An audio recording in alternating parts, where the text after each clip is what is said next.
मंडळी, महाराष्ट्रात सध्या विधानसभा निवडणुकीचं वारं वाहू लागलंय. कोणत्याही क्षणी राज्यातील विधानसभा निवडणुकांच्या तारखांची घोषणा होऊ शकते, अशी सध्या परिस्थिती आहे. त्यामुळे सर्वच राजकीय पक्षांमध्ये घडामोडींना वेग आलाय. प्रत्येक पक्ष आणि प्रत्येक उमेदवार आपणच कसं जिंकून येऊ यासाठी सध्या जोरदार फिल्डिंग लावताना दिसत आहे.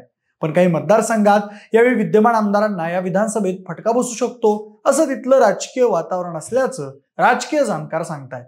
यापैकीच एक मतदारसंघ आहे, तो म्हणजे यवतमाळ जिल्ह्यातील वणी हा मतदारसंघ.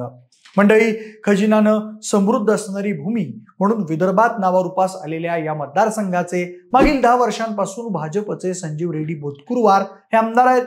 पण इथून लोकसभेला भाजपचं 57,000 मतांनी मायनस जाणं, सोयाबीन व कापूस उत्पादक शेतकऱ्यांमध्ये पिकांच्या भावाबद्दल असलेली प्रचंड नाराजी, भाजपाचे तोडाफोडीचे राजकारण, शिवाय बोतकुरवार यांच्याविषयी मतदारसंघात असणारी अँटी इन्कम्बन्सी, शिवाय सध्या चलतीमध्ये असलेला कुणबी फॅक्टर, यामुळे यावेळी इथे काँग्रेससाठी अनुकूल वातावरण असल्याचं दिसतंय, असं स्थानिक राजकीय जाणकार सांगतात. पण यावेळी इथून काँग्रेस कुणाला उमेदवारी देणार यावरतीही बऱ्याचशा गोष्टी अवलंबून असतील असं दिसतंय.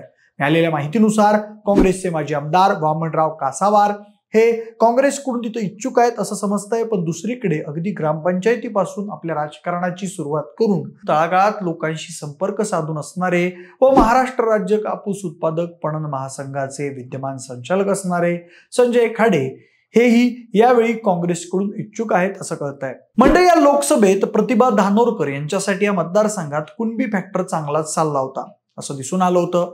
त्यामुळे या गोष्टीचा विचार करून काँग्रेस नेतृत्वाकडून कुणबी असलेले संजय खाडे यांच्या उमेदवारीची शक्यता थोडीशी जास्त दिसून येते, असं इथले स्थानिक राजकीय जाणकार सांगतायत. शिवाय भाजपकडून यावेळी विद्यमान आमदारांऐवजी माजी नगराध्यक्ष आणि भाजपचे विद्यमान यवतमाळ जिल्हा अध्यक्ष असलेले तारेंद्र बोर्डे यांना तिकीट मिळण्याची शक्यता जास्त दिसून येते. तर दुसरीकडे काँग्रेसकडून संजय खाडे यांना तिकीट मिळेल अशी शक्यता असल्याचं दिसून येत आहे. म्हणजे मनसेनंही इथून आपला उमेदवार जाहीर केलेला आहे. तर दुसरीकडे शिवसेना ठाकरे गटही इथून निवडणूक लढवण्यासाठी इच्छुक असल्याचं बोललं जात आहे. पण मुख्यतः भाजप आणि काँग्रेसमध्ये ते होणाऱ्या संभाव्य लढतीमध्ये कोणाची सरशी होईल, एकंदरीत वणीचा पुढचा आमदार कोण होईल याचाच सविस्तर आढावा आपण आजच्या या व्हिडिओमध्ये घेणार आहोत. नमस्कार, मी प्रथमेश आणि तुम्हाला तर माहितीये आपला विषयच भारी आहे. मंडळी, खनिजानं समृद्ध असणारी भूमी म्हणून विदर्भात नावारूपास आलेला मतदारसंघ म्हणजे वणी. चंद्रपूर लोकसभेत येणाऱ्या या मतदारसंघात मारेगाव, वणी व झरी हे 3 तालुके येतात. यात एकूण 2 लाखांपेक्षा जास्त मतदार असून त्यामध्ये कुणबी मतदार जास्त आहेत. कुणबीनंतर आदिवासी व दलित या मतदारसंघाचं प्रमाणही तिथं लक्षणीय आहे. दरम्यान आजपर्यंतच्या बहुतांश निवडणुकांमध्ये कुणबी उमेदवारांचं इथं वर्चस्व असल्याचं दिसून आलेलं आहे. शिवाय या लोकसभेला सुद्धा इथं कुणबी हा फॅक्टर चालला होता आणि त्याचा फायदा प्रतिभा धानोरकर यांना लोकसभेत झाला आणि त्यांना या मतदारसंघातून भरघोस मतदान मिळाल्याचं दिसून आलं.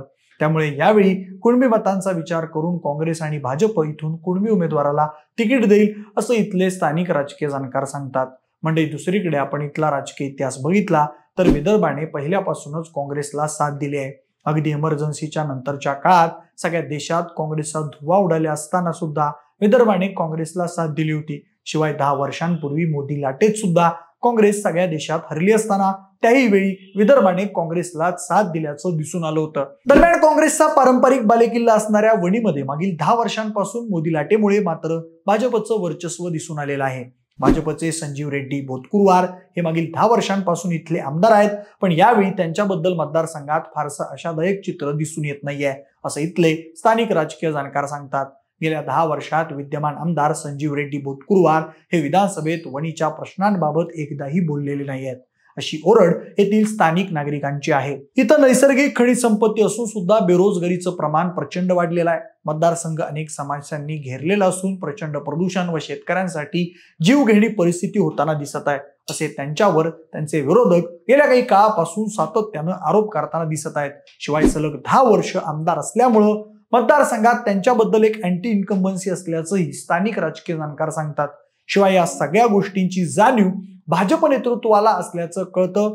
त्यामुळे त्यांच्याऐवजी यावेळी माजी नगराध्यक्ष आणि यवतमाळ भाजपचे विद्यमान जिल्हा अध्यक्ष असलेले तारेंद्र बोर्डे यांना भाजपकडून तिकीट मिळण्याची शक्यता जास्त दिसून येते, असे इथले स्थानिक राजकीय जाणकार सांगत आहेत. मंडळी, बोर्डे हे कुणबी समाजातील आहेत. त्यांचा इथल्या कुणबी समाजावर चांगला होल्ड दिसून येतोय. विद्यमान आमदाराविरुद्ध असलेली अँटी इन्कम्बन्सी, सध्या लोकसभेला चाललेला कुणबी फॅक्टर आणि बोर्डे यांचं कुणबी असणं, यामुळे यावेळी भाजपकडून तारेंद्र बोर्डे यांना इथून तिकीट मिळण्याची शक्यता जास्त आहे. दरम्यान व्यावसायिक असलेले विजय चोरडिया हेही इथून भाजपकडून विधानसभेसाठी इच्छुक असल्याचं समजत आहे. मंडळी, आता आपण काँग्रेसचा आढावा घेतल्यास काँग्रेसकडून यावेळी वामनराव कासावार आणि संजय खाडे हे दोघे इच्छुक असल्याचं समजत आहे. मतदारसंघात कुणबी मतदारांचं असलेलं जास्त प्रमाण, शिवाय यावेळी लोकसभेला कुणबी मतदारांनी काँग्रेसला केलेलं भरभरून मतदान, खाडे यांचा तगडा लोकसंपर्क आणि सध्या चलतीमध्ये असलेला कुणबी फॅक्टर, यामुळे इथले काँग्रेसचे इच्छुक उमेदवार संजय खाडे यांना तिकीट मिळण्याची शक्यता जास्त दिसून येते, असं स्थानिक राजकीय जाणकार सांगतात.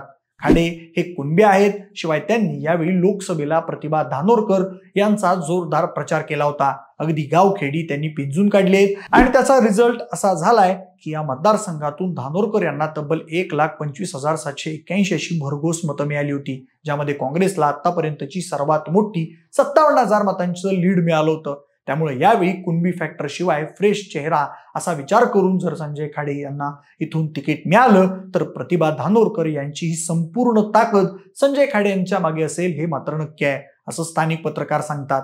मंडळी, ज्या संजय खाडे यांना काँग्रेसची तिकीट मिळण्याची शक्यता आहे ते संजय खाडे एक शेतकरी पुत्र असून वयाच्या अगदी 23व्या वर्षापासून राजकारणात आल्याचं सांगण्यात येतं. सुरुवातीलाच त्यांनी ग्रामपंचायत सरपंच म्हणून राजकारणाची सुरुवात केली. त्यानंतर अनेक वर्ष ग्रामपंचायतीच्या माध्यमातून त्यांनी समाजकारण केलं. दरम्यान राजकारण प्लस समाजकारण असा वसा ठेवून त्यांनी मतदारसंघात काम केल्याचं दिसून आलं. सध्या ते आपल्या याच कामांमुळे यवतमाळ जिल्हा काँग्रेस कमिटीचे सरचिटणीस असून महाराष्ट्र राज्य कापूस उत्पादक पणन महासंघाचे विद्यमान संचालकही आहेत. अगदी ग्रामपंचायत सरपंच म्हणून आपली राजकीय कारकीर्द चालू केलेले संजय खाडे हे मतदारसंघातील सर्वसामान्य लोकांमध्ये चांगलेच परिचित आहेत. 24/7 लोकांची सेवा व सक्रिय राजकारण करणं हा त्यांचा प्लस पॉइंट असल्याचा स्थानिक लोक सांगतात. शिवाय चालत्या फिरत्या जनहित केंद्राच्या माध्यमातून ते मतदारसंघात तळागाळात पोहोचून गोरगरिबांचे प्रश्न सोडवत असल्याचं दिसून येत आहे. खाडे हे स्वतः कुणबी असून मतदारसंघातील बहुतांश मतदार कुणबी असल्यामुळे हाही त्यांचा प्लस पॉइंट आहे. शिवाय खाडे यांचा संस्थात्मक जाळा आहे. शिवाय त्यांच्या 2 बँका आहेत. या सगळ्या गोष्टींमुळे मतदारसंघात त्यांचा स्वतःचाही वोटर बेस असल्याचं स्थानिक राजकीय जाणकार सांगतात. त्यामुळे तुलनेने कमी जनसंपर्क असलेले वामनराव कासावार यांच्याऐवजी संजय खाडे यांना यावेळी काँग्रेसकडून तिकीट मिळण्याची शक्यता अधिक आहे, असं इथले स्थानिक राजकीय जाणकार सांगतायत. मंडळी, भाजप आणि काँग्रेस सोबत तिथं शिवसेना ठाकरे गटही निवडणूक लढवण्यास उत्सुक असल्याचं समजतंय. ठाकरे गटाकडून माजी आमदार विश्वास नांदेकर व नुकतेच ठाकरे गटात प्रवेश केलेले माजी नगराध्यक्ष संजय देरकर शिवाय संजय निकाडे हे तिघेजण इथून निवडणूक लढवण्यासाठी उत्सुक असल्याचं समजत आहे.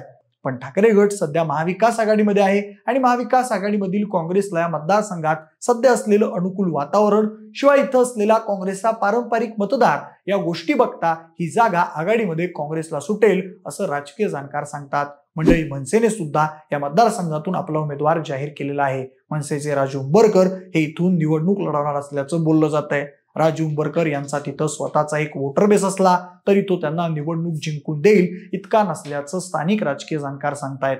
पण मंडळी, सध्या तरी काँग्रेसकडून संजय खाडे विरुद्ध भाजपचे तारेंद्र बोर्डे अशीच लढाई इथं होण्याची चिन्ह आहेत. पण कोण होईल वणीचा पुढील आमदार? तुमचं मत आम्हाला कमेंट करून नक्की सांगा. जर हा व्हिडिओ आवडला असेल तर लाईक आणि शेअर करा. सोबतच आपल्या विशेष बारी या YouTube चॅनलला देखील सबस्क्राईब करायला अजिबात विसरू नका. धन्यवाद.